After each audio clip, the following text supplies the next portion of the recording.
It's with my great pleasure, and this should be a real treat, that I introduce Pete Gustin.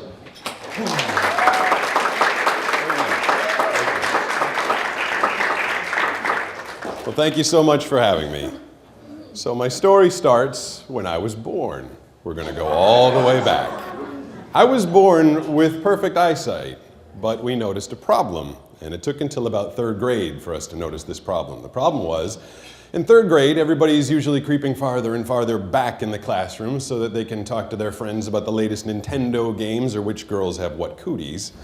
But I was creeping further and further up and closer and closer. And the reason was I couldn't see the chalkboard anymore. And that's not a big deal. The teachers kind of figured out, okay, Pete's got a problem with his eyes, he's just going to need some glasses. So they went and told my mother, we think your son needs glasses. And that was easy because my mother worked in the school. So my mom and dad started taking me to different ophthalmologists. 1, 2, 3 of them. They all said, your eyes are fine. And so we went to 4, 5 ophthalmologists. The 6th one finally sat us down after the examination, said to my father, Mr. Gustin, do you work? My dad said, yes. Mrs. Gustin, do you work? She said, yes, I work in the school. Peter, do you have any brothers and sisters? I said, no, I'm an only child. Had no idea what this had to do with anything. But the guy had come up with the answer. He said that there was absolutely nothing wrong with my eyes whatsoever. I just wanted attention. Because when you're in third grade, the coolest way to get attention is to be the kid with glasses. Right. Well, my parents didn't believe this guy, and they kept looking for an answer. And eventually we ended up at the Mass Eye and Ear, where I went in for an entire day of testing. Got there at 9 in the morning, didn't leave until 6 in the afternoon because they were poking and prodding and taking blood and injecting me with dye and making me stare at strobe lights and making me do color tests, which I failed miserably. And they even stuck contact lenses in my eyes connected to wires to measure how much electricity my eyes could withstand. I don't know. I was a little kid and it was brutal. And at the end of the thing, the doctor came out of his office and he opened the door and he said, Gustin boy. That was me. That was Gustin boy. He said, you have macular degeneration. And that was the first time we'd heard the words. And he told me that my central eyesight would continue to deteriorate over the course of my entire life. Probably wouldn't have any left as my age went on. He said, but I would probably, and I do remember probably, maintain some peripheral vision. Then he turned around and went back into his office. And that was the entire extent of the diagnosis. Because we came to find out from one of his aides, he was writing a paper on macular degeneration and didn't want to tell us too much until he published the paper. As if I, at 8 years old, was going to go out and beat him to the punch and write the paper. Gotcha. But my parents and I, we hopped in the car, we went back home, we tried to log on to the internet and Google what the heck macular degeneration was, except it was 1985 and there was no internet and no Google.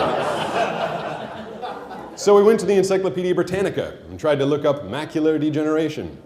Once again, strikeout, nothing in there. So we had a couple of words, long words, didn't really know what it meant, but that was the diagnosis. And a couple of weeks later, someone from the state showed up at the house. My father was at work, my mother sat down with her in the living room, and I sat in the next room playing with my Lincoln Logs.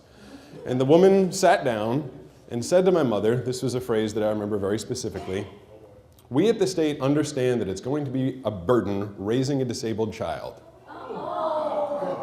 A very, very difficult phrase to hear for me as a kid because I just heard 2 things. One, I was going to be a burden to my parents. And the second was I was disabled. I was having trouble in school seeing the chalkboard, and now I'm disabled. That's how they viewed me. She said, but don't worry, we in Massachusetts understand what the burden this is going to be, and we're going to do everything we can to help out. We'll give him special attention, we'll give him aid, and we'll make him comfortable. And a little bit of backstory. I am an only child. I have 2 cousins, one named Jim, one named Mike. They are 8 and 9 years older than me, lived in the same town, and I grew up with them as my older brothers. I got diagnosed, Jimmy got into Harvard. The next year, my cousin Mike got into MIT. So here's what's going on in life. My cousin gets into Harvard, my other cousin gets into MIT, I get diagnosed with macular degeneration. My mother gets all of this information and makes a decision at that point which probably changed the rest of my life. She did not say, no way are my sister's kids going to the Ivies and my kid's going to sit around on state aid. That's not happening. So she turned the woman down for her advice, or for her offer. She actually, on the way out, said, your son's not going to be able to stay in regular school. He's not going to be able to go to college, forget about Harvard, and he won't probably be able to maintain a regular job. This was 1985, and this was the thinking back then. And she strongly urged my mother to take her up on the offer of aid. My mother turned it down, kept me in school.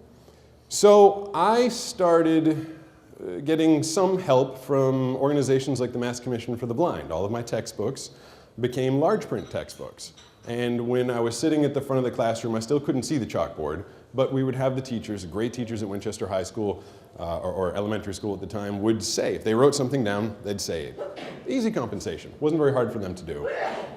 As I got into junior high school and high school, as I continued in regular school, I couldn't see the large print books anymore, so we went to books on tape. Did everything on tape.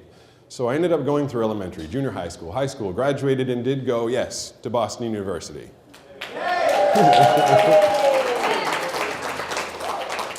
It wasn't Harvard, I know, Jimmy beat me there. But I had more fun.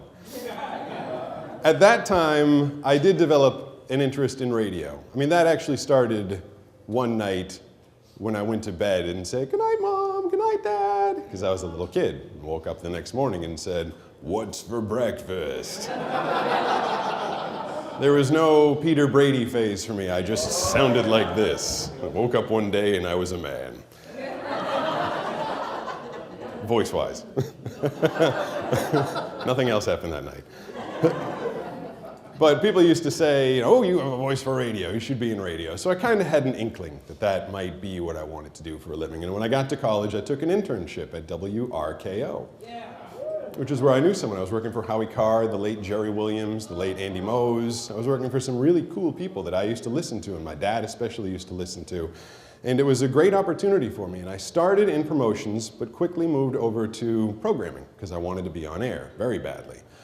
And I started learning my way around the studio, which is slightly difficult because there's a lot of buttons, a lot of knobs, a lot of things to turn. And back then it wasn't computers, it was all CDs and carts. And there was a lot of things going on visually. So I would work in that studio overnight. I would go to school at Boston University throughout the day. I would do a regular internship in the evening. And then I would stay there at night from midnight till 6 a.m. And I would learn my way around that studio. I would be trying to memorize where the CDs were, where the sounds were, where the knobs were, how to turn things up, how to turn things down.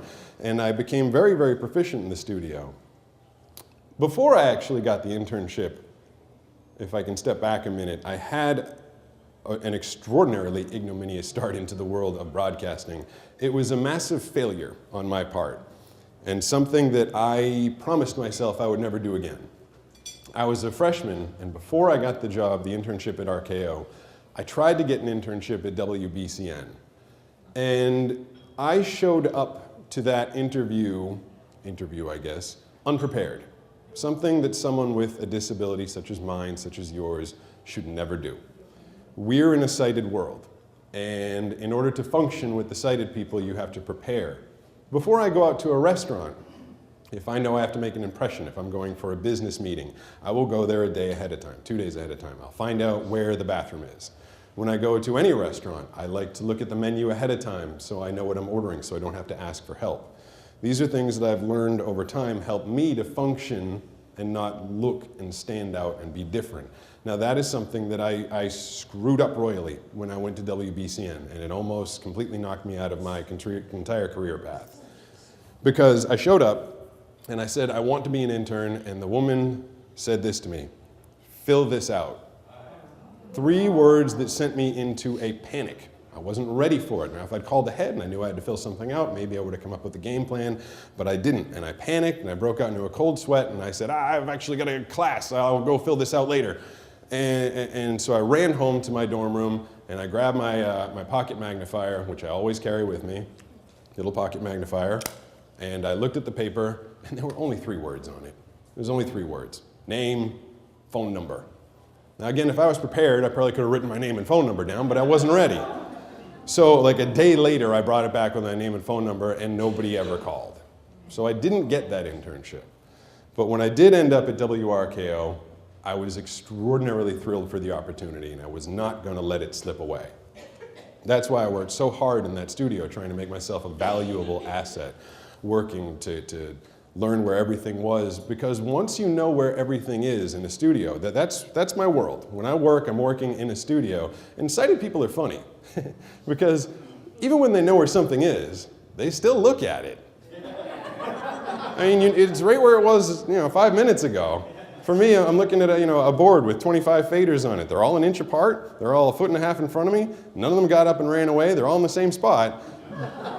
But I watch sighted people continually go, oh, where's the fader I want? Oh, there it is, and they put their finger on it and move it. Now, the way I became proficient in the studio, I still have some sight, and back then I had more. Literally with my eyes closed, I could work that studio faster than any sighted person. And I became extremely good at my job. And this was about the time also that I was introduced to a friend of a friend who knew Rick Dees, if any of you know who he is. Oh, yeah. Morning show host out in Los Angeles. Now, Rick was heavy into the comedy. He loved doing comedy bits. And this friend of a friend introduced me to him and said, this guy sounds like Don. Who Don was Don LaFontaine, the movie trailer guy. The movie trailer guy. He has since passed, but he's the one that everybody thinks of in a world. That's Don. And so what Rick would do with me is we would come up with funny parodies of the movies that were out. One week, Don LaFontaine would do the movie trailer for Lake Placid, where it's hard to believe what's in the water. And the next week, I'd go into a studio, someone would feed me the lines, and I'd say, Lake Flaccid, where there's nothing hard in the water at all.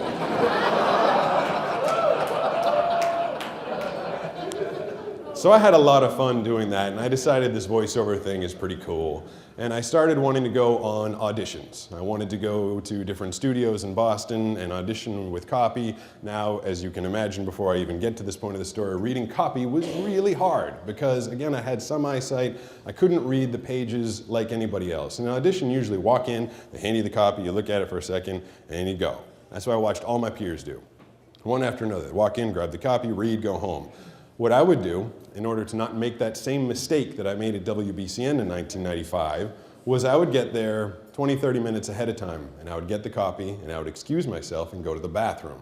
And I would take my magnifier, and I would read the copy, one word at a time, until I started getting it, a sentence at a time, until I started getting a paragraph, until I finally committed it to memory. And I would go into the studio, again, having watched all my peers just pick it up and easily blow right through it and go about their business. I had it committed to memory and didn't want to stand out. I would hold the paper at what I thought was a normal holding paper length, and I would scan my eyes back and forth as if I was reading the copy. So that if these people didn't pick me, the only reason would be that they didn't like my voice. I didn't want to stand out. And there was a reason for that, which I didn't even know, but I would learn a couple years later, after I graduated Boston University. And I got through in a hurry. I got through in 3.5 years because I really wanted to get into voiceovers and radio. I just wanted to be done with school. I was studying neurological psychology, and I don't know what the heck I was doing. So I want to do this radio thing. I'm sick of brain tests. And so I graduated, I packed up my stuff, and I went down to New York, and I had national recognition for parodying Don LaFontaine. And I was doing well with my auditions. I was booking things here and there. And here I was, this 21-year-old kid, that's a kid in the voiceover industry by any stretch of the imagination, and the people in New York wanted to meet me. Who's this kid that's doing these voices? Well, another friend of mine who also knew this agent told him about my eyesight. I never asked him why. I think it comes up. It just comes up in conversation. But as it turned out, it was a total sandbagging. I, again, was blindsided, pardon the pun. As I walked into his office, he didn't listen to my reel. He didn't want to discuss my past, my future, my passions, my work. Didn't want to do anything except for throw a packet of paper at me, which hit me in the chest, so I happened to catch it. It was a 17-page document. I will never forget anything from this meeting. 17 pages hit me, and he said, so, say I get this job for you. It's Showtime. It was the network, Showtime. He said that they read a month in advance, and they'll send you a packet of paper just like this. And you're going to have to read it in the studio with direction, with the producers, all there, everybody there. How are you going to do it? And again, for the second time in my life, I was caught unprepared. I did not expect that question.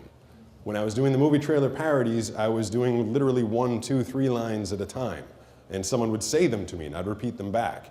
And when I went to my other auditions, you're memorizing 15, 30, at the most 60 seconds. At the most 60 seconds of copy.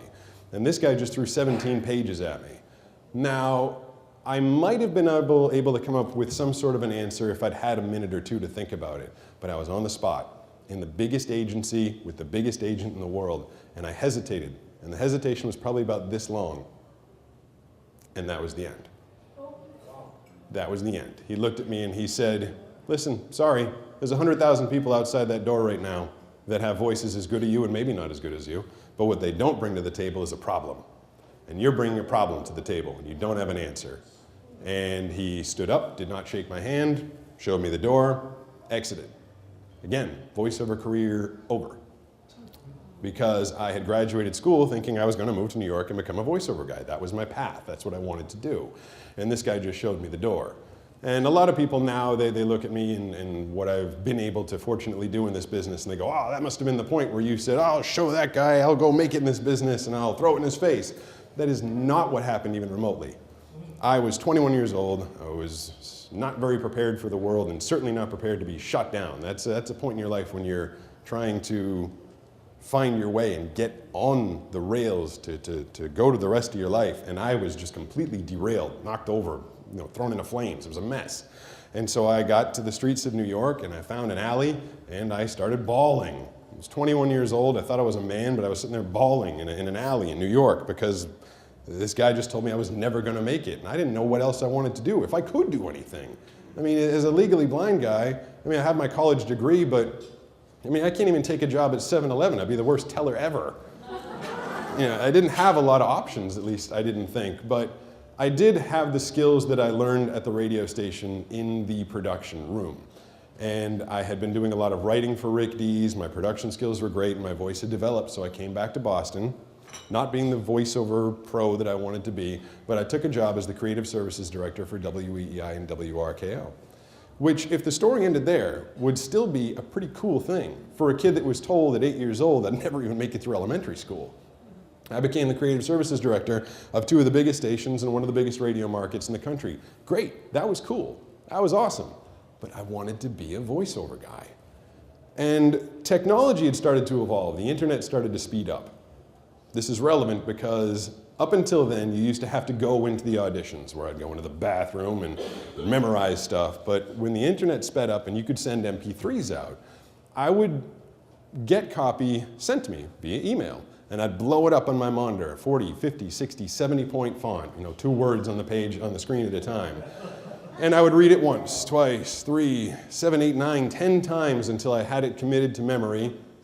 And then I'd take pauses in between as I was letting my eyes refocus.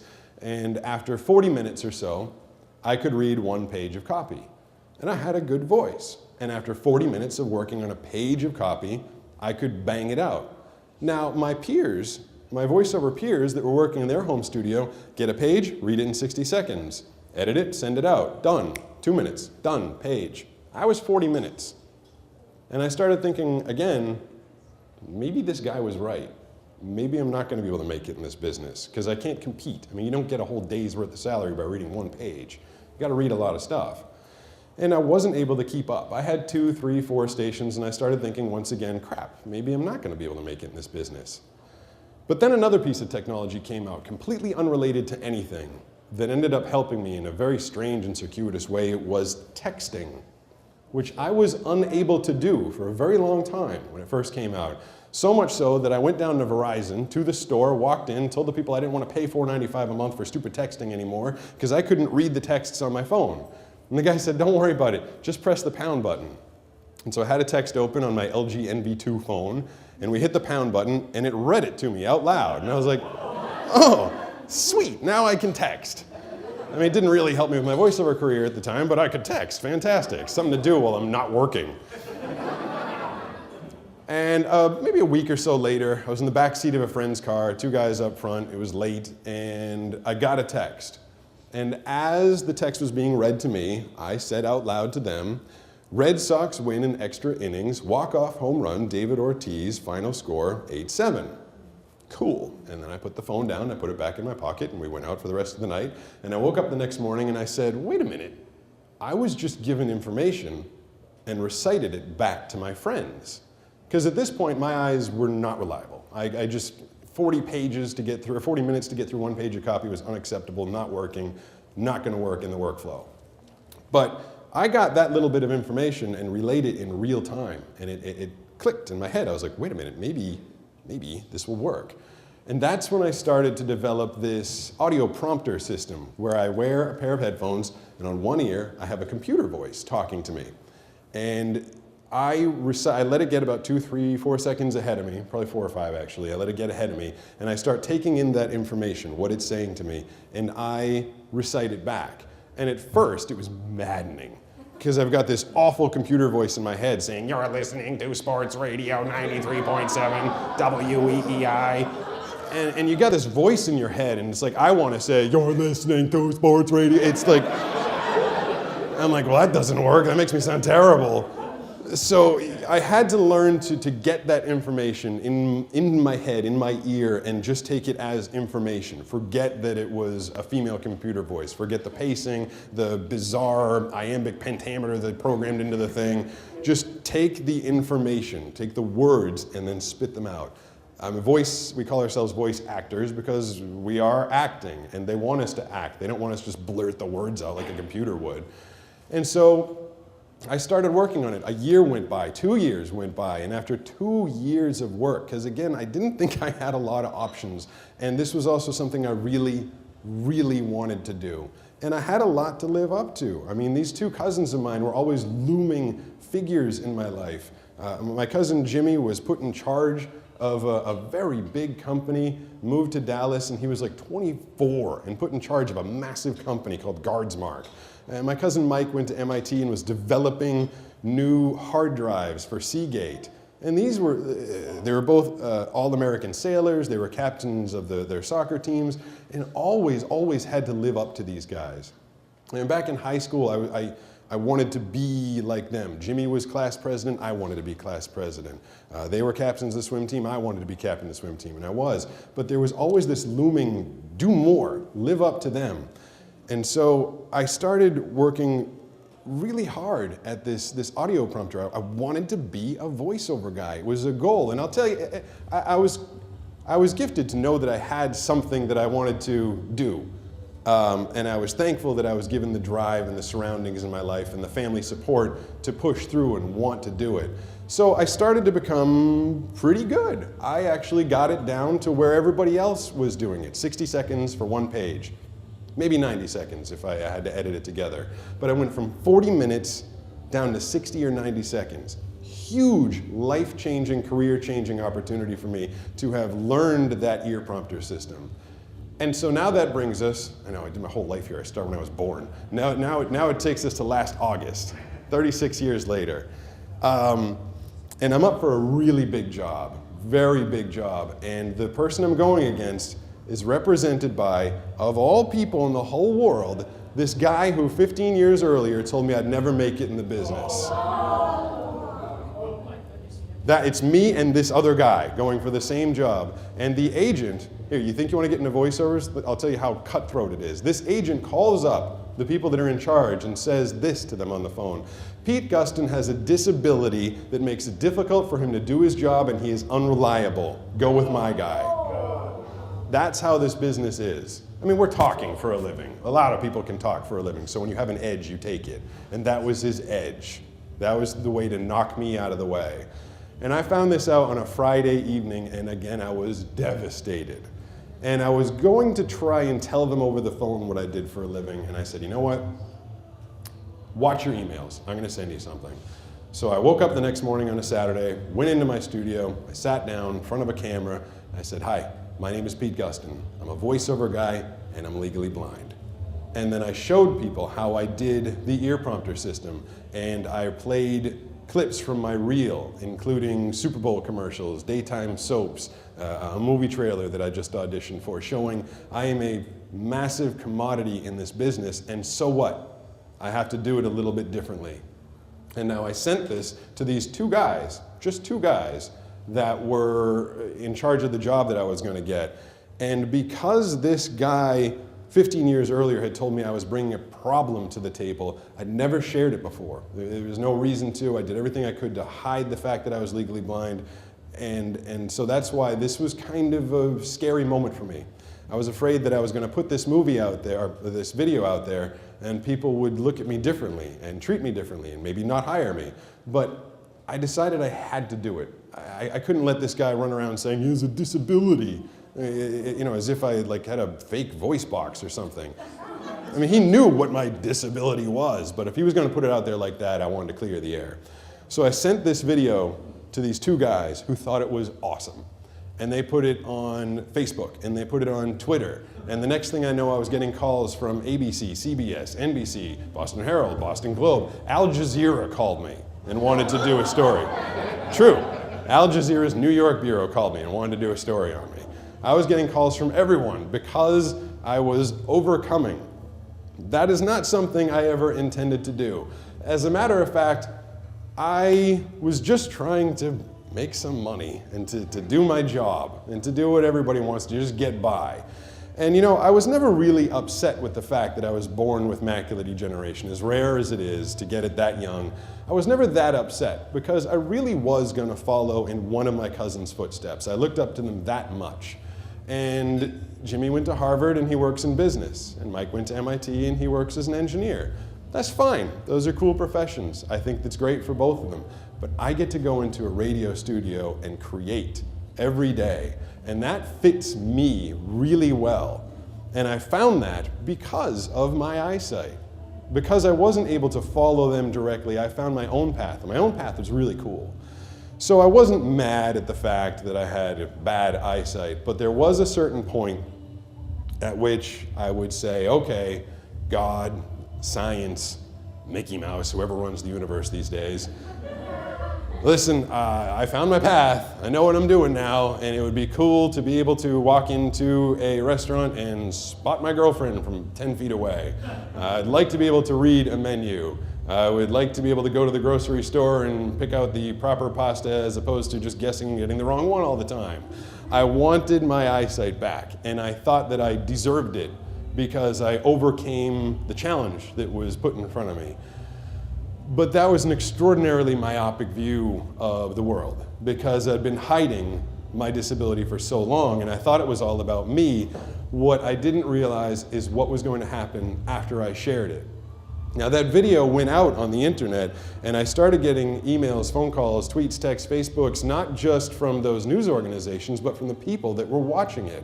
I was getting messages from people all the way over in Saudi Arabia, Australia, New Zealand, South America, Argentina. If there's a country where people were in it, I got contacted if they had internet access. It was unreal. I was shocked. I mean, a couple thousand emails the first 3 or 4 weeks that video is out there. And it wasn't just visually impaired people. There was a quadriplegic in India who told me that his life dream was to be a stage actor, which obviously seemed really hard to do. But I, without thinking about it, was a guy that wanted to read copy for a living that couldn't read. And this guy said that he was inspired and he was going to go and try and work on that. And I'll tell you, for all the years that I've done voiceovers, at the end of a gig, someone says, nice job. They say, you sounded good. Maybe they'll say, you sounded great. They'll say, you helped sell our product, help promote our show, sound cool. And these are all great compliments. Again, something that you should be very excited to be good at your job and to be getting compliments from the people that you're performing for. It's a very high compliment. But what it didn't compare to is some of the things that happened to me after I released this video. A girl in Argentina got in touch with me. She was a good deal younger than me. I think she was 19. And she had just been diagnosed with some eye disease that was going to start robbing her of her eyesight.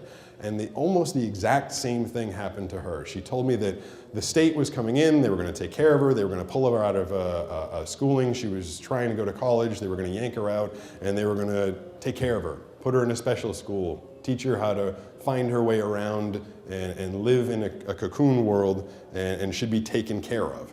Well, she saw my video on YouTube and brought her parents into the room and made them watch it and said, I don't want to drop out of school. I want to find a compensation. I want to find a way. I want to use technology. I want to use my willpower. I want to continue doing what I want to do. This eyesight problem be damned.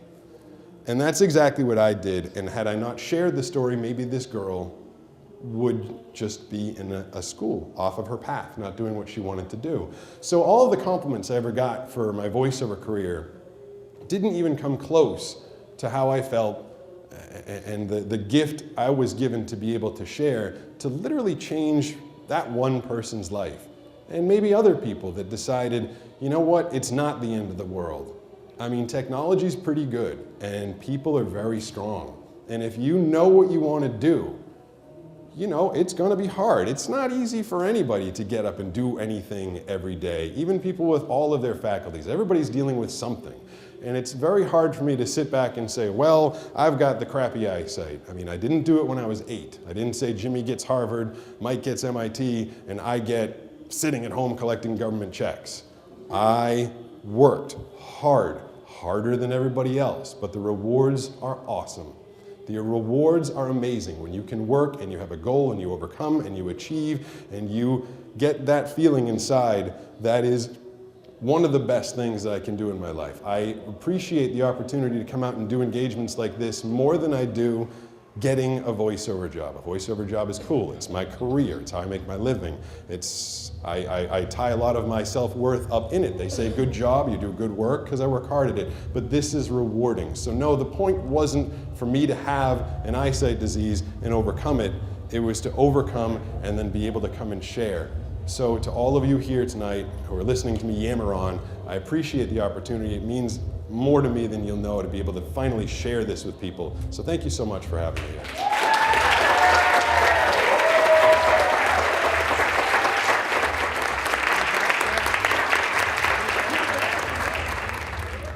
Any questions for Pete? Yeah, Pete, did you use Jaws tonight? Sorry? Did you use Jaws tonight for this? You know, I actually, someone had mentioned Jaws to me. I was so out of the loop. I actually just use Windows Narrator. Well, the worse the voice, and I actually went back to the 1995 edition of The Voice because it was so bad. The problem with the new voices is they kind of sound realistic, and when there's a realistic voice, I want to pick up its cadence. So I just use the crappy Windows voice. But I find for occasions like this, I mean, it's my story. If I don't know what I was doing in high school, then I was probably doing something I wasn't supposed to. I will use the prompter for all of my voiceover sessions unless it's short enough I can memorize it. But if I have to go for 30 minutes, 20 minutes, however long I was yapping here, and again, it's just my story. It's just coming out of my head.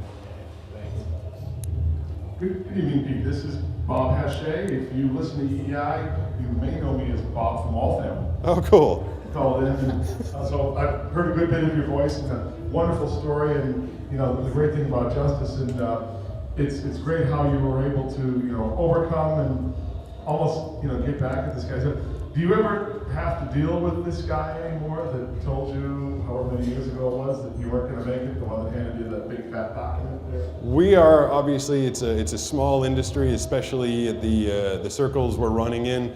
He knows what I've done. The story, my story ended up on like the top page of every voiceover community, which was shocking to me. Because again, I was just some guy trying to, do a job. But so many people in the voiceover industry were like, check this guy out, this is so cool. And I know for a fact that I ended up at the top of his news feeds dozens of times.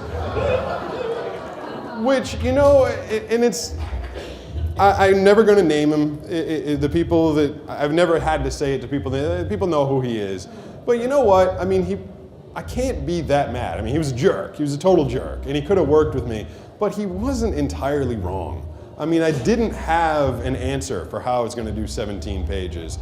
And so as much as I used him for a little bit of motivation, he wasn't the big evil villain in my story that a lot of people want him to be. Yeah, he was an impetus, but if it wasn't him, it was going to be another guy. You throw a copy at someone and they say, oh, I can't read it. That is a problem. So I didn't use him as an, I'm going to overcome this, as much as I did used me and my inner strength and my family saying I want to overcome this. But at this point, what he did do years later saying, Pete's got the disability. I mean, that was a jerk move. And the guy he's a jerk. But, it's the entertainment world. Everybody's a jerk. And he was trying to get a leg up for his client. And my agents work for me. I mean, if they ever did something like that, if they ever went after someone's disability, I'd be pretty peeved. So this guy, yes, he's one of the scummier agents in the world, but no, he wasn't the biggest impetus in my life to succeed. But yeah, I know I've shown up dozens of times in front of him, and I know at a certain point, he's like, enough, I get it. All right, he figured it out, good, he proved me wrong. Pete, this is Jim Eno. How you doing? Good. Really happy to have you here tonight. Thank you. I went through a year or so ago, and I've been following your Twitter feed, and I understand you actually left EEI, and now going out on your own. I just wondering if you can talk a little bit about that, and just going on your own venture and doing your own kind of thing for kind of expanding nationally. Can you just talk about that a little bit?